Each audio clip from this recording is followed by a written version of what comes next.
한란이 750ml 기준으로 대략 시장 가격이 미국에서도 150만원이 넘어가니까 한 통에 300병가량 나오는 거 생각을 해보면 한 통만 훔쳐가도 5억 정도 되네요. 홀긴 가고 있는 길인데 너무 멋있네요. 포도밭이 끝도 없이 펼쳐져 있고, 그리고 여기 토양 자체가 돌이 많은 것 같아요. 배수도 되게 잘 되고 뿌리도 깊게 낼 수 있고. 콜긴 와이너리는 LVMH에서 인수해가지고 지금 뭐 가격이 많이 오르고 있다고 하는데, 콜긴이라고 써져 있습니다. 관광객들이 못 들어오는 곳이어서 문이 굳게 닫혀 있어요. 콜긴 안에 들어왔습니다.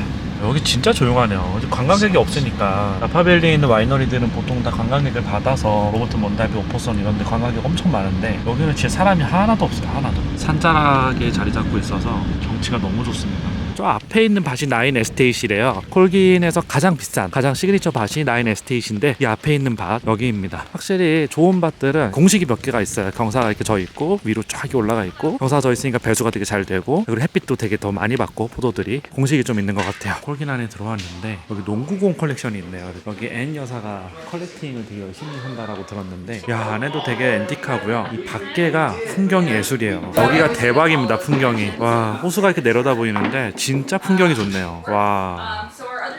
홀긴이 굉장히 고지대에 있는데 이런 또 매력이 있네요. 그리고 여기가 나파밸리 안에 있는 호수인데, 이 호수가 되게 유명한 호수래요. 여기서 사람들이 농사를 짓고 있습니다. 여기 보이시죠? 여기에 비어 있잖아요. 여기 밭이. 그래서 사람들이 리플랜팅을 하고 있고, 옆에는 이제 계속 밭이 이어지고 있습니다. 테이스팅 룸입니다. 엄청나게 큰 의자에서 되게 앤틱 가구를 사랑하나 봐요. 여기 앤 여사가 콜긴 세 종류씩 치즈랑 함께 이렇게 있습니다. 나인 에스테이트, 캐리드, 그리고 세 종류의 와인이 준비가 되어 있는데, 나인 에스테이트 2019 빈티지, 얘가 메인 와인이고요. 얘는 조금 싸냐고, 14 빈티지네요. 또 특이한 게, 얘는 처음 먹어봐요. 전 안 먹어봤어요. 콜긴에서 펜과 이거를 준 이유가 테이스팅 노트를 쓰라고 준 건지 모르겠는데, 일단 나인 에스테이트 같은 경우는 타닌이 엄청 세네요. 알코올 도수도 굉장히 좀 많이 높게 느껴지고, 아직까지는 숙성이 좀 필요해 보이는데, 나인 에스테이트는 제가 2004 빈티지를 여러 번 가지고 있거든요. 여러 번 먹어봤는데 04빈 정도 먹는 게 가장 맛있는 것 같긴 해요. 19 빈티지는 진짜 세네요. 콜긴은 거의 100% 카베르네 쇼비뇽을 쓰는데, 뭐 100%까지는 아니고 97%, 98% 이렇대요. 빈티지마다 약간 다르고. 근데 2019 빈티지 나인 에스테이트를 먹고 있는데 안 열려요. 정말 닫혀 있어요. 엄청 파워가 세고요. 제가 여기 테이스팅 노트에다 썼는데 타닌, 알코올 파워가 다 느껴져서 먹기에는 조금 거북한 것 같아요. 너무 타닉하고 너무 파워풀하고 수성 잠재력은 굉장히 좋은 걸 알겠는데, 지금 먹기에는 너무 어린 것 같아요. 너무 세네요.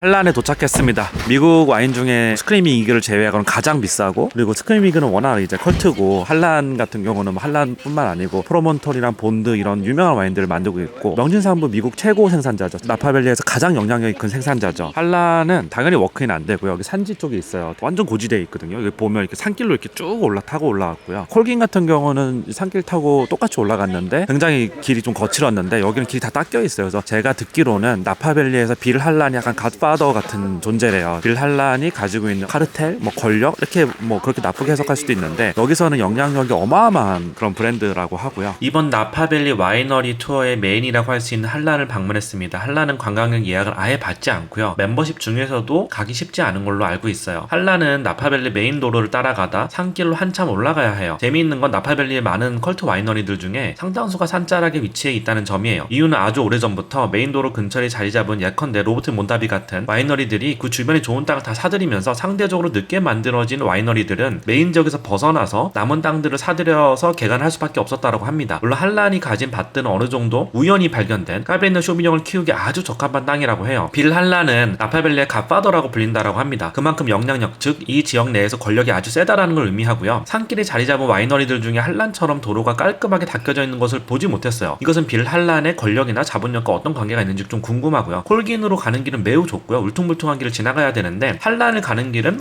굉장히 잘 닦여 있고, 그리고 넓어요. 산길이라고 하지만 한란 가는 길이 훨씬 쾌적합니다. 한란 여기 건물에서 바라보는 풍경인데 경치가 끝내줍니다. 이 앞에 다 포도밭이고요. 거기도 포도밭, 저기 끝에 보이는 저 지평선 끝까지 다 포도밭이에요. 나파밸리가 얼마나 큰지 알 수 있고, 여기 한란밭인지는 모르겠지만 한란이 그 되게 엄청난 고지대는 아닌데, 그래도 저기 평지까지 보면 이렇게 쭉 올라와 있어요. 거기는 막 500m 쪽에 있는 것 같고, 여기는 한 150m, 200m 정도 되는 것 같아요. 근데 여기 보면 다 포도밭인데 완전 경사진데 이렇게 있고 햇빛도 굉장히 잘 들고 배수도 굉장히 잘 되게끔 이렇게 세팅이 좀 돼 있다라고 하고요. 와 여기 너무 좋네요 진짜. 한란에 도착하자마자 우리를 반갑게 맞아준 관계자는 쿠룩 MV169를 서빙해줬어요. 한란은 자체적으로 스파클 와인을 만들지 않고요. 쿠룩과 매우 친하다고 합니다. 기분 좋게 도착하자마자 쿠룩 한 잔을 먹으면서 서늘하게 불어오는 나파의 산바람을 맞는 거는 와인을 좋아하는 사람들에게는 최고의 경험이 아닐 수 없어요. 풍경이 너무너무 아름답거든요. 한란은 1984년 처음 이곳에 세워진 후로 지금까지 계속 그 건축물을 보존 확장해 왔습니다. 쿠룩 한 잔을 하면서 23년에 한란 빈티지로 만들어질 밭을 내려다보면서 먹는 거는 정말 좋은 경험이에요. 그리고 풍경이 정말 절경입니다. 웰컴 드링크로 쿠룩을 따라주고 있습니다. 한란하고 프로몬트는 다 지금 쿠룩으로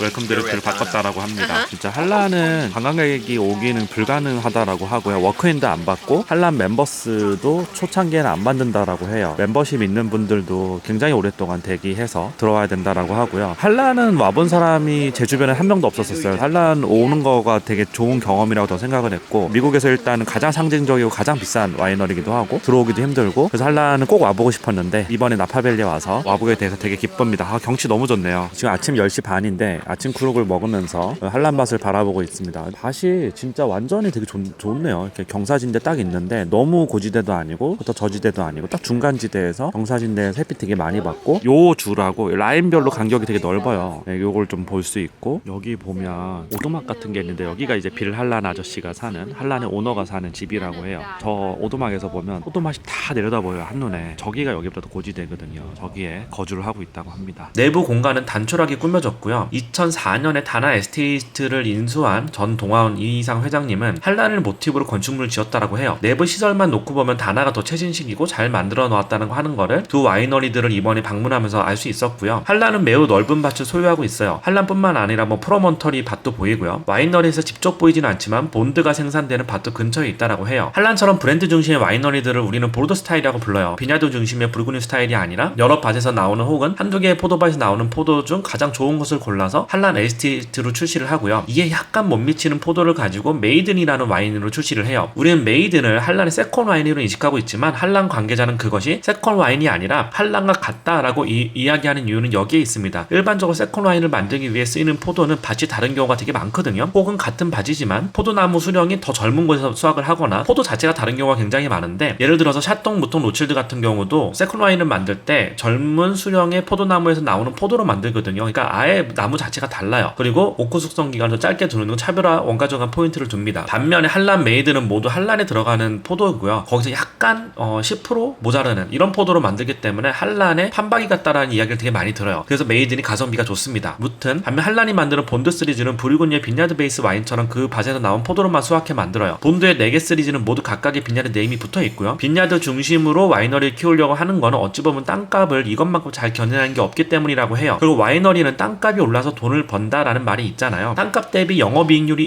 1%도 안 나오는 것이 허다한데 최근 땅값이 너무 많이 올랐으니까요. 빈야드 베이스로 와이너리를 키우면 그 땅을 팔아서 남길 수 있는 이익이 극대화된다고 합니다. 부르고뉴가 특히 그렇죠. 부르고뉴 와인을 먹을 때 우리는 생산자도 중요하지만 밭을 많이 보잖아요. 클로드 부조니, 클로드 라로셰니 이런 식으로 밭을 많이 보는데 사실 밭 네임밸류가 중요하니까 땅값은 그만큼 더 오르겠죠. 부르고뉴는 밭 네임밸류가 매출에 미치는 영향이 절대적입니다. 한란은 기존에 자신들이 만들어 놓은 와인과 더불어서 빈야드 베이스의 본드를 출시함으로써 투트랙 전략, 그러니까 보르도랑 부르고뉴의 어떤 출시 전략을 다 가지고 가고 있어요. 이런 식으로 보르도와 빈야드 중심의 부르고뉴 스타일을 동시에 만드는 전략은 나파밸리의 탑급 와이너리들이 많이 쓰는 전략이에요. 제가 다나를 방문했을 때에도 같은 이야기를 듣고 추정하기로 그렇습니다. 다나 역시 자신들의 플래그십 와인인 로토스 빈야드, 헬름 빈야드, 허쉬 빈야드는 빈야드 베이스로 만들고요. 그 아래 단계에 있는 온다는 보르도처럼 여러 빈야드의 포도를 섞어 만듭니다. 한란이 이제 3명의 공동 창업자가 있다라고 해요. 빌 한란이 가장 플레이어였을 거고 양조도 직접 하는 1984년에 이 밭을 사가지고 플랜팅을 했고 1984년에 심은 나무가 바인이 제일 오래된 나무고 네, 이게 4년에. 다 까베르 쇼비뇽이래요. 멜록 이런 거 없이. 근데 대신에 이 슬로프의 경사도 아니면 위치 저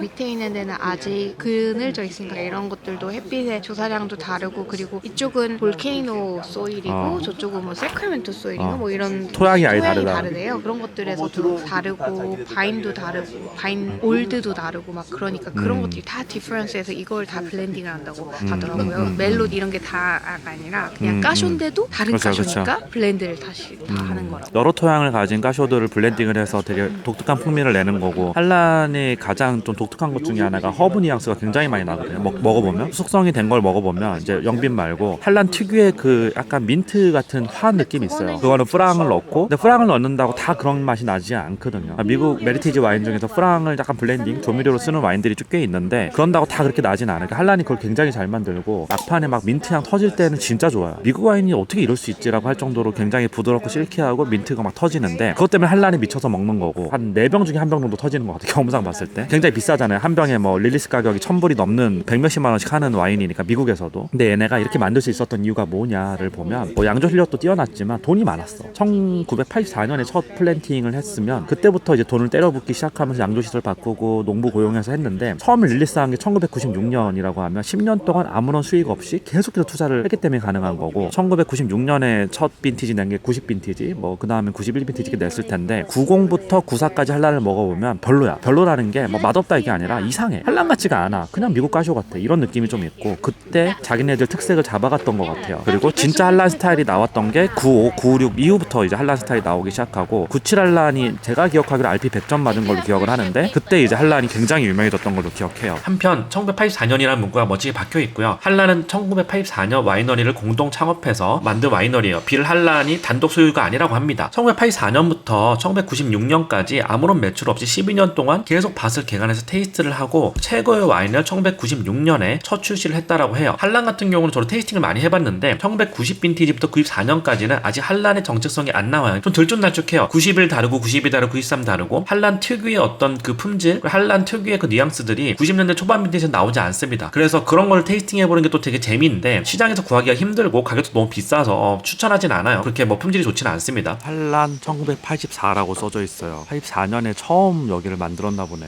여기가 이제 셀러, 지하 셀러룸으로 가는 길입니다. 미국 와이너리들이 다 역사가 깊진 않은데, 한란도 1980년대 돈 많은 사람들이 만든 거니까. 근데 굉장히 잘 해놨어요. 역시 돈 많은 와이너리라서 여러 시설들, 이런 조경들 이런 게 너무 좋습니다. 저도 나파밸리에서 많은 와이너리들을 다녀보면 여긴 되게 상업화돼 있고 관광화돼 있어가지고 이런 걸 잘 해놓는 편이긴 한데, 한란은 굉장히 프라이빗한 곳이거든요. 하루에 한 팀만 받고 매일 받지도 않아요. 그래가지고 이제 오기가 힘든데, 여기는 굉장히 이런 시설들을 잘 해놓은 것 같습니다. 와이너리 운영은 근본적으로 농업이기 때문에 그에 수확해 그것을 팔아서 현금을 확보하지 않으면 유동성에 문제가 생기잖아요. 계속 고정 변동비 비용이 투입이 되는데 아무런 매출 없이 10년 넘게 버틸 수 있었던 이유는 한란이 그만큼 처음부터 자본력이 바탕이 되었기 때문이에요. 아까 이야기했지만 빌 한란은 양조, 실제로 와인을 만드는 사람이고 여기에 투자해준 동업자가 2명이 있다고 해요. 그 사람들이 돈이 되게 많았던 것 같아요. 따라서 지금도 돈이 매우 많은 와이너리들은 캘리포니아 산불 등으로 농사를 망치게 되면 아예 출시를 안 하는 전략을 선택하기도 합니다. 보통 플래그십 라벨에만 적용되긴 하지만요. 저는 이제 와이너리로 이동하고 있습니다. 위에 건물이에요. 이 위에 건물이 와인을 만들고 하는 건물인 것 같아요. 한란은 1차 발효를 나무통에서 진행을 하고요. 스테인리스 통에서는 블렌딩만 한다라고 해요. 다나의 로터스 빈야드 와인은 콘크리트 통에서 1차 발효를 진행을 하는데, 생산자의 스타일에 따라서 1차 발효부터 다르게 진행된다는 점도 재미있고요. 1차 발효 후에는 스테인리스 통에서 블렌딩을 한 후에 이렇게 바리급, 보통 225리터 오크통을 이야기하는데 옮겨 담습니다. 제가 방문했을 때는 2020년, 2021년 빈티지가 오크통에서 잠을 자고 있었습니다. 나무통도 있고 스테인리스 통도 있고 여러 가지 방식으로 숙성을 하나 보네요. 한란 같은 경우는 여러 빈야드에서 나온 와인들 중에 좋은 것만 이제 한란을 쓰고, 그리고 거기서 한란이 되지 못한 아이들을 메이든을 만드는데, 메이든이 한란 품질의 80~90%까지 따라가요. 진짜 좋거든요. 처음부터 세컨 와인을 만들기 위해서 어린 나무를 쓰거나 다른 빈야드에서 뽑는 게 아니라 같은 빈야드에서 나온 와인을 가지고 한란을 만들거나 조금 이제 품질이 좀 떨어지는 애들 메이든을 만든다고 합니다. 연통에다가 1차 발효를 해서 숙성을 시키는데, 여기서 이제 숙성을 시키고 난 다음에 이제 오크통으로 들어가죠. 우리가 알고 있는 바리크라고 하는 225리터 오크통으로 들어가는데, 1차 발효하는데 오니까 나무 냄새가 엄청 많이 나네요. 위에도 다 나무로 지어진 것 같고, 이 통 냄새가 되게 많이 나네요. 여기 설명에 의하면 6주 동안 1차 숙성을 하는데 전부 다 1차 숙성은 나무에서 한다고 하고요. 스테인리스 통에서 숙성은 안 하고 여기 있는 거를 숙성을 시켰다가 잠깐 옮겼다가 바리크로 가는 것 같아요. 그래서 1차 숙성은 전부 다 이 나무에서 한다고 보시면 됩니다. 다나에 갔을 때는 로터스 빈야드 플래그십 와인을 만들 때 콘크리트 안에 넣고 만들었잖아요. 그게 공기도 안 통하고, 근데 그 안에서 자체적으로 온도 조절을 다 해서 최적의 온도를 찾아가지고 양조를 했는데, 한란 같은 경우는 오크통에 넣었을 때 오크통 안에서는 온도 조절을 아예 안 한다고 합니다. 이 안에 실내 공간에서 온도 조절을 하는데 통 안에서는 안 한대요. 내추럴하게 온도에 좀 노출이 되고 공기도 약간 좀 들어가고, 그렇게 해서 1차 숙성을 한다라고 하네요.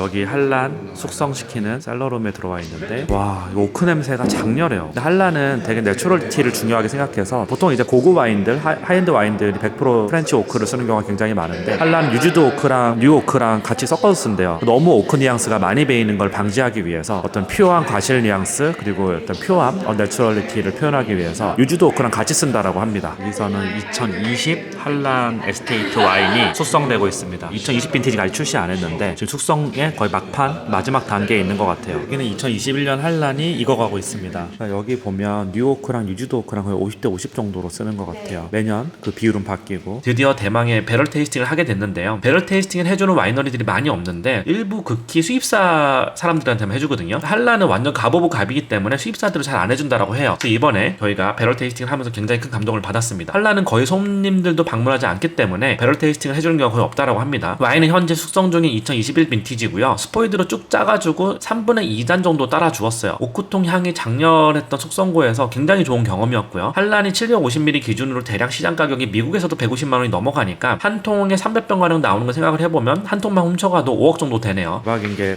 배럴 테이스팅을 시켜주신다고 해서 배럴에서 바로 뽑은 와인을 먹어볼 수 있는 한란에서 이런 기회가 있다니. 2021 빈티지를 스포이드를 저렇게 넣어서 와인을 뽑네요. 이거 되게 와인 좋아하는 사람들에게는 역사적인 순간인데 저렇게 뽑네요. 저 스포이드가 와인 되게 잘 뽑히네. 이지님이 직접 스포이드를 이렇게 와우. And then let about half of it out. 와 굉장히 어설프게 Give it to someone. 와우. There you go. 2021 한란입니다.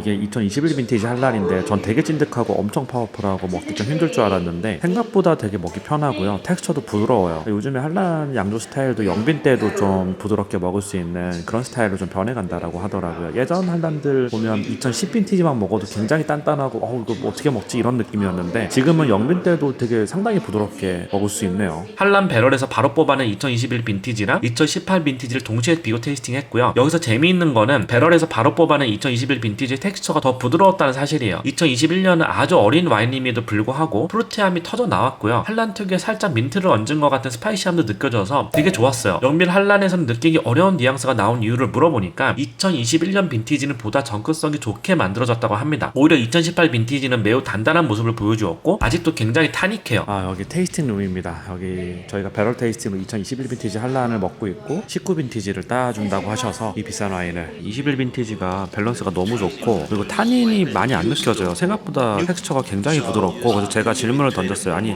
이렇게 타닌이 적고 한데 이게 장기 숙성이 되겠느냐. 접근성은 좋은데 이게 한란인데 뭐 브리고뉴로 되게 잘 만든 생산자 그랑크루 영빈들이 보면 좀 이런 경향이 있는데 걔들도 20-30년 되지 않냐 이렇게 얘기를 하네요. 확실히 예전 2010 이전에 있었던 그런 빈티지들보다 타닌도 적고 훨씬 더 텍스처도 부드럽고 영빈 때도 그냥 즐겁게 마실 수 있는 느낌으로 만든 것 같아요. 지금 먹어도 그 과실 뉘앙스 말고 허브 민트 향 같은 것도 좀 많이 나고 이런 한란의 독특한 뉘앙스를 잘 표현한 것 같아요. 2018 빈티지를 디켄팅을 해서 따라주고 있습니다. 18 빈티지를 따라주셨는데 되게 프루티하고요. 아직까지는 뭐 한란 특유의 민트, 허브 이런 게 터지진 않는데 미국 특유의 어떤 연유 향도 나고 프루티한 느낌이 굉장히 많이 나네요. 전 개인적으로 영빈 한란을 비싼 돈 내고 먹는 거 어리석은 일이라고 생각을 해요. 굳이 비싼 와인을 영빈을 따먹을 이유가 없어요. 가격도 오를 만큼 이미 올라가지고 릴리스 가격이 1,500불 정도 하고요. 지난 3년간 한란 가격이 2배 이상 올랐거든요. 영빈 한란을 먹을 돈이면 보르드 1등급 샷도 5대 샷도라 그러죠. 숙성된 그레이트 빈티지도 구입할 수 있어요. 그렇기 때문에 요즘 사람들이 한란의 영빈을 잘 안 사요. 그러나 2021 빈티지는 접근성이 매우 좋아서 깜짝 놀랐습니다. 굉장히 프루티하고요. 부드럽고 타닌도 많이 느껴지지 않고 실크처럼 부드러웠어요. 시간이 지나면서 산도도 거짓말처럼 좀 올라왔고요. 숙성이 되면 어떤 모습일지 모르겠지만 지금 상태로 먹어도 상당히 맛있었어요. 다만 현재 릴리스 가격대로 사서 먹어라 하면 전 절대 안 살 것 같아요. 가성비가 너무 떨어집니다. 한란의 가격은 현재 릴리스 가격이 와이너리에서 직접 멤버십으로 받은 가격도 최근 빈이 1,200불이니까 접근이 쉽지 않아요. 그것도 미국 가격이에요. 우리나라 들어오면 300만원 넘겠죠. 2018 빈은 1,700불 정도 하고요. 비싸도 인간적으로 너무 비쌉니다. 한란은 나파밸리를 대표한다는 상징성, 스크리미 이글을 제외하고 가장 나파밸리에서 비싼 와인이라는 상징성 때문에 가격을 정말 미친듯이 올려요. 와이너리에서 너무 비싸게 팔고 있어서 실제 시중에서는 이보다 더 싸게 구입이 가능해요. 다만 이미 숙성된 한란은 2000년대 언저리 빈티지는 조금 더 비싼 돈을 주고 먹는 건 이해가 되지만 영빈을 굳이 이 돈 주고 먹을 이유가 전혀 없어요. 얼마든지 좋은 대체제가 많습니다. 한란 영빈을 주로 드시는 분들 보면 소비자한테 돈이 좀 있으시거나 아니면 좀 궁금해서 드시는 분들이 있는데 어느 정도 와인을 많이 드시다 보면 이런 빈티지는 안 사 먹게 돼요. 한란을 다녀온 것만으로도 매우 좋은 경험이었다고 생각을 하고요. 브리고뉴에 가면 DRC를 꼭 한번 가보고 싶듯이 나파에 오면 대장격인 한란을 기회가 된다면 꼭 가보라고 추천해드리고 싶고요. 물론 한란은 모두에게 오픈되어 있지 않기 때문에 제가 추천드리는 건 좀 의미가 없긴 하지만 이상 한란 후기였습니다.